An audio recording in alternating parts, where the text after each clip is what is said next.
And it has the largest freshwater dead zone in the world. Now, a dead zone is a pocket of water that sort of floats around near the bottom, hovers near the bottom, but it has no oxygen in it. And that's usually caused by nitrogen and phosphorus that get in and replace the oxygen.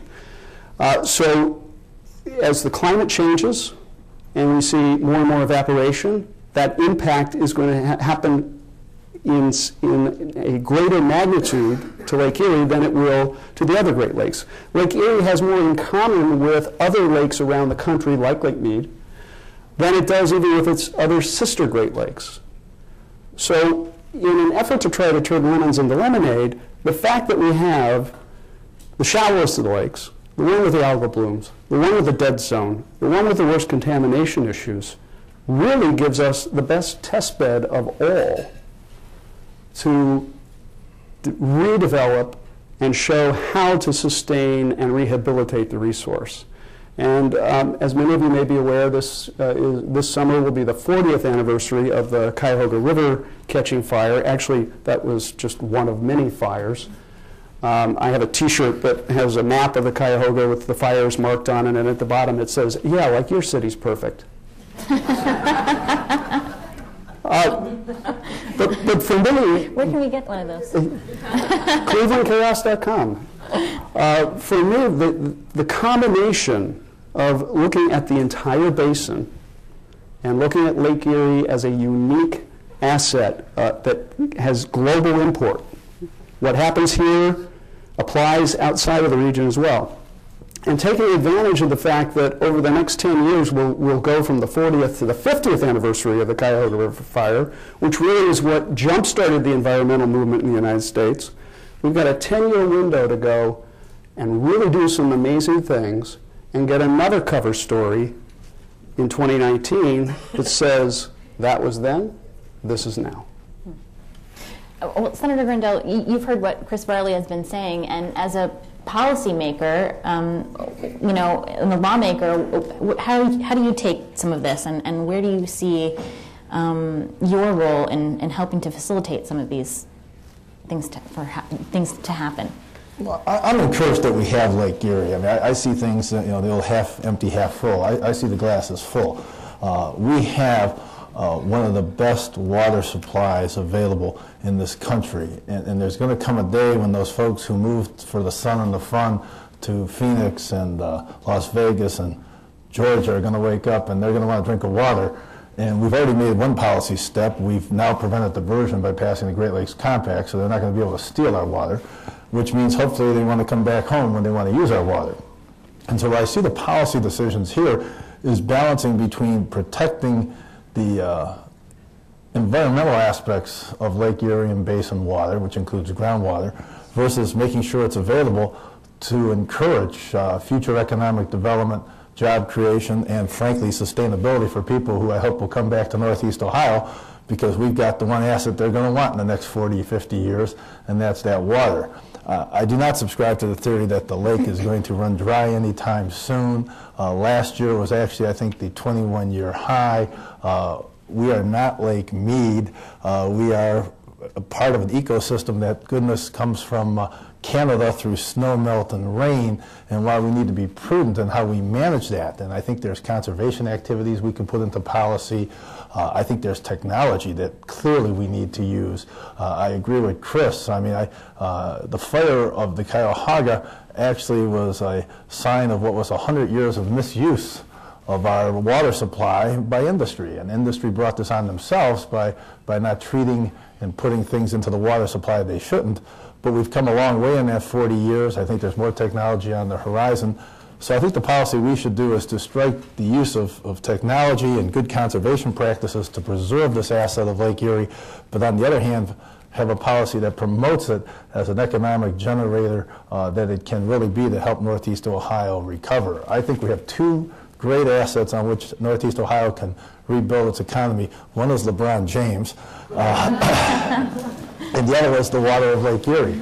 And I hope that we will strike that balance, but not lose sight of the fact that that is a wonderful asset for Ohio's recovery. Well, from both of you, I've actually heard sort of a theme here of both science and technology. One being that the Great Lake itself is not only, the water that it contains is not only a good natural resource for us and that we can leverage to bring people here, but that it is a scientific reservoir as well.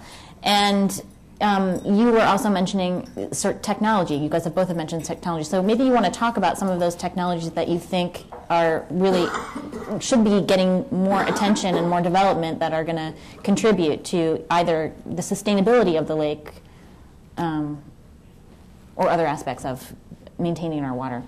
Well, we'll follow up on something Chris said. I mean, we use in Ohio that we document a little over 11 billion gallons of water a day, and that's B with a billion. And the state of Ohio has some laws on the books, by the way, since 1988 for tracking water usage. If you're using more than 100,000 gallons of water a day, you have to register with the state of Ohio. So the state's been tracking these statistics. We're using, like I said, a little over 11 billion gallons a day. It's how we use it and how we put it back into the aquifer that's critical. I had the pleasure just about a month ago to visit an experimental site in Geauga County, my home county, where there are some fantastic scientists working on a recyclable household water system so that you will put 500 gallons of water in a tank on your property instead of the traditional water well. You will use that water for all purposes in the house. You will drink it, you will bathe it, you will cook in it, and you will use your toilet facilities. It will recycle into a very high-tech recycling system that will do what a current septic system does and then go through a water purification process. And you will reuse that same water in that household. And so you will have a closed internal water system. You won't have to pump more water out of the ground. You won't have to pump any water out of the lake, and you will sustain yourself on your supply. I asked the question, what happens when you use up the 500 gallons? They said, well, you never will, because you're going to recycle it, and you're going to drink pop, and you're going to drink beer, and you're going to drink that coffee and that wine, and continue to create liquid, which will recycle through the system. And so it will allow you to minimize the loss of water within that household. And if you think about it, that's what we do today. If you're on the City of Cleveland tap, you drink this glass of water, you use it, you get rid of it, it goes to a treatment plant, goes to the lake, comes back through your pipes, and you use it again. It just takes a little longer by the time you get that end product back into your household. But I think this kind of technology that I hope to have the first glass of this water in the summer. I hope to have it ready for human consumption this summer. I think this is the kind of technology, especially in rural areas, where we can both cut the cost of septic treatment and water usage and reuse the water in a very efficient way. Well, I see a few squeamish faces out there. Perhaps it does have a marketing issue, yeah. Tim and I were discussing this beforehand, and yes, it does have a marketing issue, but it is the reality that happens today. And it's going to be interesting to see how long it takes for any of you to pick up your glass of water again after I say this. In some places they talk about it being from tap to toilet or from toilet to tap, which sort of implied, and this was the way our industries used to behave. Our industries used to behave that it was kind of like from tap to toilet. And the lake and the rivers, those were the toilet, and it would just go somewhere else and disappear. It's called the Great Lakes Basin for a reason. It's much more like a bathtub. The water is contained within this basin. Some of it's in the ground, some of it's on the surface, but it just continues to circulate around. It goes up into the atmosphere, it comes back down as rain. We already are using a huge system exactly like what Tim described. And one of the challenges from our industrial past is that it's not just soda pop and beer that we're drinking going into that system and being recirculated, but it's mercury that's being pulled out of the air from coal-fired plants to generate electricity.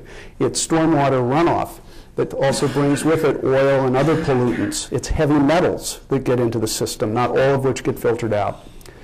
The electrical grid, when Edison was first developing his electrical system, J.P. Morgan wanted to go a different route. He wanted to build systems that were inside houses. Edison wanted to own it all end to end.